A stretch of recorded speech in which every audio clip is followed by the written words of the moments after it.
What is up, everybody? How is it going? Austin prechtelevate Performance, coming at you live. Happy Wednesday. Happy Winning Wednesday, everybody. For those of you who are tuning in right now, let me know how your day is going in the comments. Give this video a like. Tag somebody in it who might need to hear about this, who might be on the verge of starting their fitness or weight loss journey, because I'm going to tell you guys the top three things that I see people screwing up on when they first start. Yeah, yeah, it's crazy. But I'm going to tell you guys so that way you can avoid doing these things. So that way you're going to have a better chance at success when it comes to your journey. So we're going to kick this off here in just a second. As you were tuning in, though, like I said, let me know that you saw this. Give it a like. Drop some fire in the comments. If you're watching this later time, hashtag replay so I know that you saw it. But let's jump into it. I'm going to make this quick. A little bit delayed today. I overbooked myself and accidentally didn't have this scheduled in my calendar today. So I was on a phone call during my live today. So it's all good though. So let's freaking go. The top three most common mistakes I see people make at the beginning of their weight loss journey. Guys and gals and everybody, like, number one, cutting calories too quickly.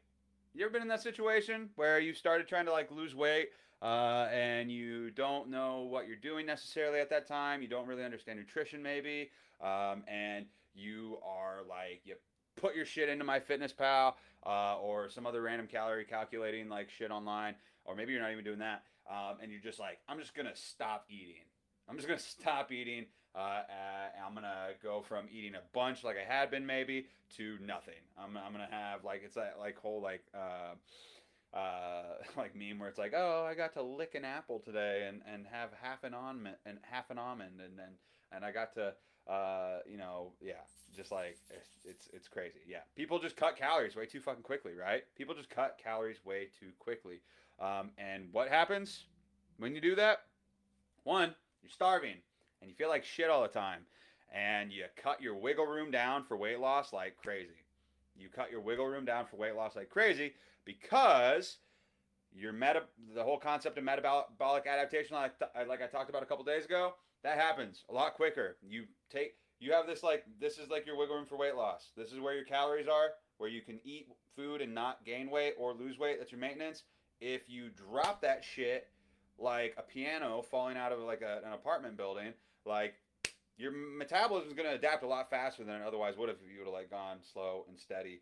And so on top of that, it stresses your body out like crazy when you cut calories too quickly. It stresses your body out like crazy. You don't give it a chance to lose all the weight that it could have at those higher caloric intake amounts, and you're encouraging your body to metabolically adapt to a lower calorie intake much quicker, which sucks for everybody because nobody wants to eat less food and lose less weight, right? That doesn't sound fun.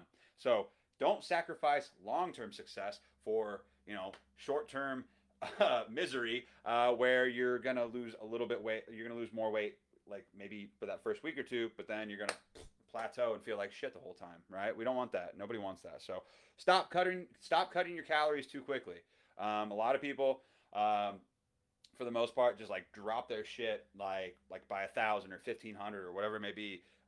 Anything more than 500 is crazy. You shouldn't do that. Anything more than I don't even do that much for my clients because I don't want them to be freaking miserable, and I think that there's a better way to do it. So yeah, and honestly, like you can ask my clients, like my goal for them is to be able to eat as much food as possible while still losing weight sustainably. Like that's the goal. Like because then you're not going to quit. Then you're not going to hate your life. So boom, number one. That's number one. Cutting calories too quickly. Stop doing it. Um, more. Sometimes less is more, right? Sometimes less is more. Number two, you and this is the other thing too. Also, like this is the other thing too. Before I jump into number two, you probably shouldn't be cutting calories every single week, unless you're like dialed into the T and you know your body really well, or you're prepping for like a show or something like that, which most people aren't. You are jumping the gun on cutting your calories before you give it a chance to work, right? You're cutting your calories. Shit, I didn't lose weight this week. Time to drop my calories again. Where does that leave you? Like, a lot of people don't have a lot of calories to spare anyways. You shouldn't be dropping your calories every single week, probably, right? You probably shouldn't be, but a lot of people do because and it's going to lead into this next one. You're not very patient, and you don't maybe realize that that's normal sometimes for your weight to not drop every single week. it's not going to every week. Sometimes you need to give your body a chance to like be in a caloric deficit for longer than 5 to 7 days before you drop your calories. Don't don't do it. Yeah, unless you have somebody who knows what they're doing and they're telling you to do that, like me. So number two though, not getting enough protein in. So many freaking people don't get enough protein in on a daily basis, and it drives me nuts. Protein is the most important. Like all the macronutrients are important to keep you alive, but protein is the number one that people sleep on, that people don't freaking get enough of, and it shows too, especially when people are like, oh, I'm starving all the time and I'm trying to lose weight. It's like you're gonna be hungry sometimes, right, when you're in a weight loss phase or a weight loss journey. But the one of the best ways to stop that from happening is getting your protein in. It's super filling. It's super satiating.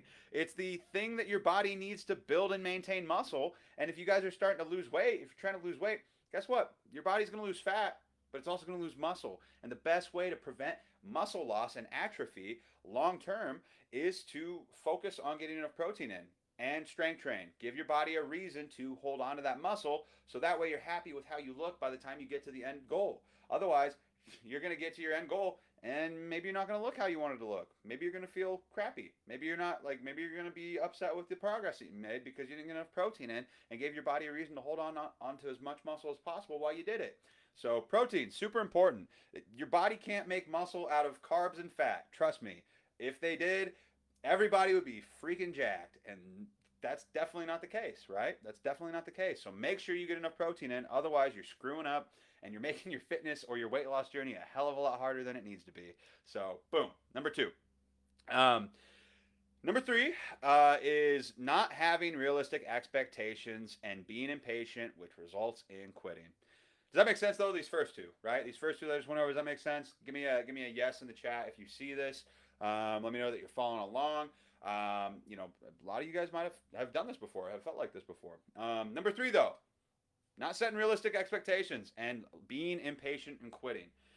In general, in general, most people want to move a lot faster than they want things to move faster than they in reality can. Right? We're all a little impatient. We live in the world of instant gratification because the internet and all these other things that exist in our lives. We want it fast. We want it now. We want it to happen as quickly as possible. Right? But when we do that and we set extremely unrealistic expectations for our weight loss goals, guess what? You're going to be disappointed when you don't hit those goals. Setting realistic goals and having expectations that are actually physically possible and sustainable and maintainable is super important. If somebody comes to me, if I'm on a phone call with somebody and they're like, I want to lose 20 pounds in the next month, I'm probably going to tell you that's not a good fucking idea because you're not going to be able to maintain that. It's probably unhealthy. Most of that weight's not going to be fat anyways. A lot of it's going to be water weight. And you're not going to be able to maintain that or keep that going for very long. And when you quit and you end up yo-yoing back, you're probably going to gain a lot more fat than you had in the first place, and you're going to be sad and feel disappointed and have gone through all that for no fucking reason and you're emotionally and mentally drained. And then you're probably not going to do anything for another couple months because you feel defeated, right? When you shouldn't feel defeated at all. If you would have, when you wouldn't have felt defeated at all, if you just would have gone a more sustainable approach, a more realistic approach, and set the expectation, this is if I want to lose 20 pounds, just for you guys' information, sustainable weight loss. This is just general of thumb, right? It depends on the person where they're at, in with their weight, height, things like that. All these things at play, but most people should not lose more than half a pound to 2 pounds per week. You should not lose more than that. Otherwise, you are running the risk of losing a lot of muscle, and you're setting yourself up for some potential rebound, right? Or detriment long term. And we don't want that, right? We don't want that. So if you want to lose 20 pounds, divide that amount by either 0.5 or 2, depending on how well your body responds and how quickly you want to lose that weight. And that's a realistic timeline, assuming you do everything right, that you can lose that weight sustainably and maintain it. Okay? That's what you guys need to do. If you set yourself up for failure from the get go by having unrealistic expectations, it's probably going to result in disappointment. It's probably going to result in you quitting. We've all been there before. We all tried to fly faster than we were than our than we would let us. But you have to learn how to crawl and then walk before you can run, right? And a lot of times, you need to fail a couple times at it. Maybe you're watching this right now and you have failed before in the past because you had unrealistic expectations, and now you're ready to try it again with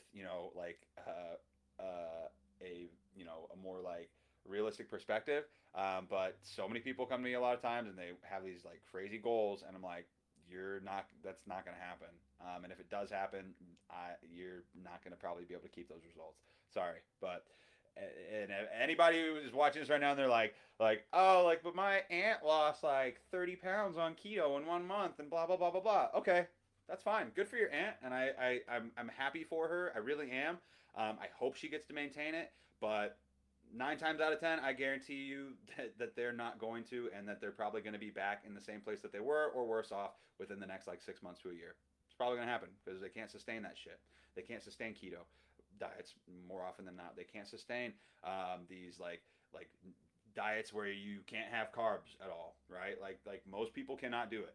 And if you can, cool, you're an anomaly. Good for you. Like, I don't fucking care. Do you want a cookie? Like, but 99% of the people out here can't, and they won't be able to. The best approach to weight loss journey is a sustainable diet plan or nutrition plan that focuses on flexible dieting, that is not exclusive, that does not exclude other macros, that allows people to follow like an 80-20 or a 90-10 rule where they get 80 to 90% of their foods from whole, good, like not super processed, micronutrient dense foods, and then the other 10 to 20% you can have cake, you can have cookies, you can have like the fun foods that most people like to enjoy on a daily basis.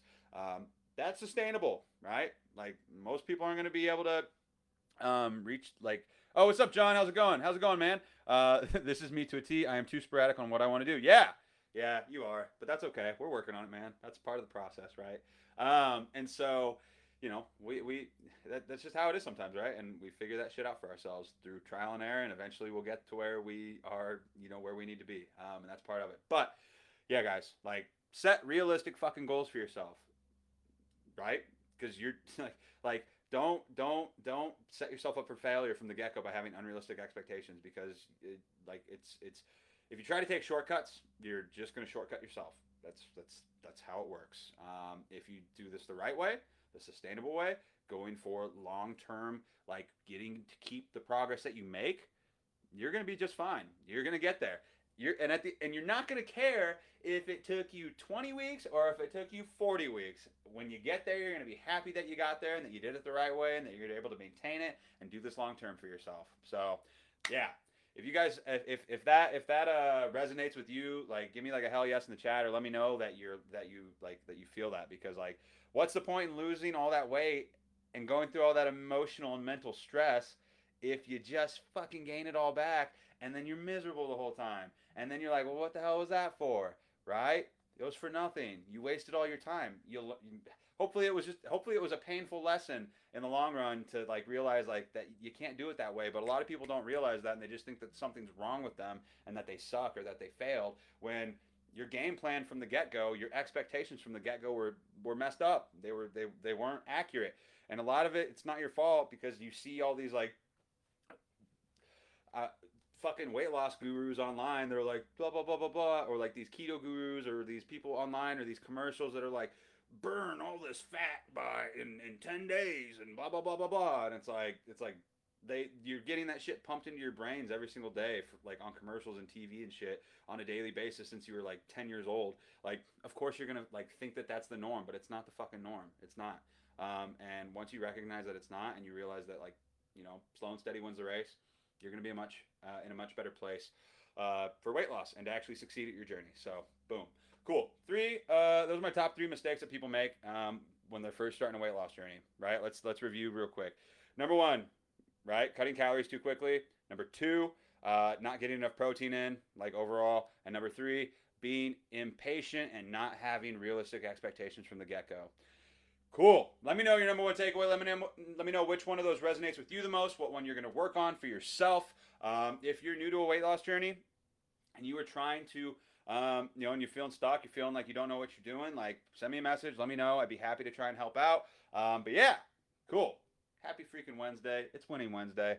I love sharing wins on Winning Wednesday. It's a good day. So cool. Other than that, guys, I will talk to you tomorrow. Let's fucking go.